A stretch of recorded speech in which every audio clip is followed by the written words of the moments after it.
આ ધર્મ ચમ આવું ભાંખ ખબર હે ભાઈ ઝાલા સાસ ને રોટલો મહળીને ખાધો હે ભલામણ બિપિનભાઈ પણ આ ધર્મે કોઈ કોઈનો દીવો નહીં માગ્યો ભાઈ નકર હારા હારા એ આગમવાણી કરી અહીં કદાચ હવે છોકરા જન્મમાં આઘરા હે ભાઈ પણ 60 વર્ષે એના ઘરે ઘોડિયા મેં આલ્યા હે ચમ કે ધરતી ઉપર કદાચ મારા મહાદેવને જવાબ આલવો પડે ભાઈ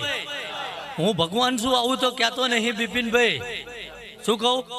પણ માણાના વેહે આવ્યો તો ભાઈ અને એ કદાચ ચારણ ગઢવી માલધારી કહો ભાઈ અત્યારે વરણના વાડા પડ્યા તેદી નતા ભાઈ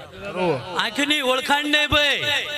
અને એમ થયું ભાઈ આ ભાણગઢ નો રાજા હું નકર રૂપિયા પૈસા હાટું ભાઈ કેટલા હાલશો માથું મેલું એમ નહીં ભાઈ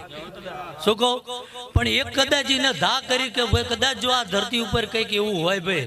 અને જો અમારી લાજ રાખી લેખ બનાવવાના હતા બાકી કઈ